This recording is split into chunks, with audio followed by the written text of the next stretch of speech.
नेता प्रतिपक्ष तेजस्वी यादव का आज प्रदेश दफ्तर में केक काटकर जन्मदिन मनाया गया। नमस्कार, आप देख रहे हैं मिथिलांचल न्यूज। समाचारों के साथ मैं कुमुद कुमार चौधरी, सन ऑफ मिथिला। नेता प्रतिपक्ष तेजस्वी यादव का आज प्रदेश दफ्तर में केक काटकर जन्मदिन मनाया गया। इस दौरान प्रदेश अध्यक्ष जगदानंद सिंह, राष्ट्रीय प्रधान महासचिव अब्दुल बारी सिद्दीकी, राजद नेता सुनील कुमार सिंह और कई वरिष्ठ नेता मौजूद थे।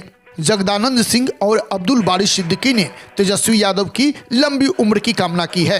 प्रधानमंत्री के बिहार दौरे पर जगदानंद सिंह ने कहा कि कौन आता है कौन जाता है, बिहार इसकी परवाह नहीं करता है। देश में बीजेपी वाले उन्माद बढ़ा रहे हैं, बटोगे तो कटोगे जैसी भाषा बोलते हैं। तेजस्वी यादव बिहार के 13 करोड़ जनता के आशा का केंद्र हैं। देश दुनिया के साथ साथ बिहार झारखंड के चप्पे चप्पे की हर छोटी बड़ी खबरों को देखने के लिए देखते रहिए और सब्सक्राइब कीजिए हमारे चैनल मिथिलांचल न्यूज बिहार झारखंड को, जहां खबरों का सिलसिला कभी नहीं थमता। किसी हालात में भी इस बिहार की भूमि महात्मा बुद्ध की धरती, डॉक्टर लोहिया का समाजवाद, कर्पूरी ठाकुर की जननायक कर्पूरी ठाकुर के लिए परिश्रम और मेहनत अपनी जिंदगी को समाप्त करने वाला इसी बिहार की धरती पर, और जिन्हें कितना कष्ट अपार दिया, जिसका नाम है लालू प्रसाद जी, हमारे राष्ट्रीय अध्यक्ष। लेकिन अपने पैरों पर कैसे बिहार खड़ा हो, समाजवादियों ने हमेशा प्रयास किया है और आज भी, चाहे वो प्रधानमंत्री आवे, क्योंकि कुर्सी उनके साथ है, जनता उनके साथ नहीं है, लेकिन कुर्सी लेने के लिए इस देश को लड़ाने की अवसर शायद अब इनको आगे नहीं मिलने वाला है। इस बार किसी तरह से बच गए।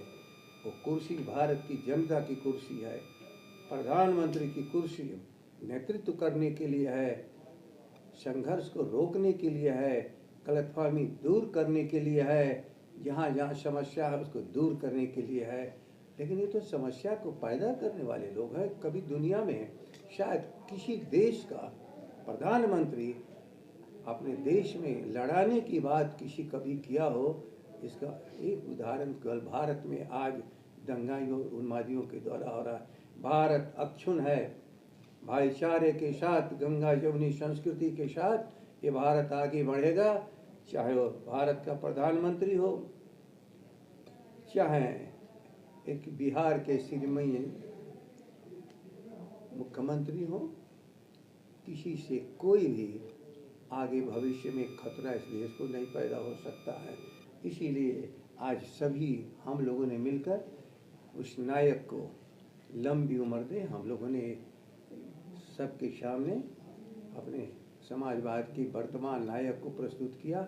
इसलिए कभी भी उन्मादियों का ये देश नहीं रहा है, उनके खिलाफ हम लोग लड़ते रहेंगे, कभी भी इस देश को बंटने नहीं देंगे। सर, उपचुनाव है, ये जो बहुत चर्चा हो रही है आजकल, बटोगे तो कटोगे, एकजुट रहोगे तो सेफ रहोगे, क्या इसको समझाया जाए? देखिए, उनकी जो अपनी परंपरा है और जिस विचार में वो आस्था रखते हैं, उसका नेतृत्व कर रहे हैं, प्रतिनिधित्व कर रहे हैं, समझा ना। मगर अमूमन कभी ऐसा नहीं देखा गया कि जो व्यक्ति सरकार में आए वो जो है काटने का, बांटने का, घृणा का, द्वेष का, नफरत की बात करे। सरकार जब आ जाता आदमी, प्रधानमंत्री होता है, मुख्यमंत्री होता है, मंत्री होता है, तो उसकी दृष्टि जो है सबके लिए बराबर की होती है। और हमारा संविधान भी बोलता है यही। हमारा संविधान का जो 4 मजबूत स्तंभ है कि साहब हमारा देश सार्वभौम होगा, हमारा देश जो है डेमोक्रेटिक होगा, हमारा देश जो है सेकुलर होगा, हमारा देश जो है सोशलिस्ट होगा। तो जब जो प्रधानमंत्री, मंत्री, एमएलए, एमपी अगर संविधान की शपथ खाते हैं कि साहब हम संविधान की शपथ खाते हैं कि हम संविधान की रक्षा करेंगे, अब अगर वही नफरत की बात करते हों, घृणा की बात करते हों, द्वेष की बात करते हों और समाज में वैमनस्यता की बात करते हों, तो इसको क्या कहा जाएगा? या तो मतलब उनको आस्था है नहीं संविधान में, और अगर आस्था रहती और जो उन्होंने शपथ ली उसके प्रतिकूल आचरण करना, मतलब ये कहीं से ठीक नहीं है। रहा जो लोग ये समझते हैं कि उन्माद जो है ना वो कभी कभी थोड़ी देर के लिए बुलबुला की तरह में उगता रहता है, मगर इस देश की जनता जो है, चाहे हिंदू हो, मुसलमान हो, सिख हो, ईसाई हो, अगरा हो, पिछड़ा हो, जो भी हो, वो उन सबों की यही लालसा है कि यह देश मजबूत बने, एकताबद्ध हो और हम सुपर पावर कैसे बने।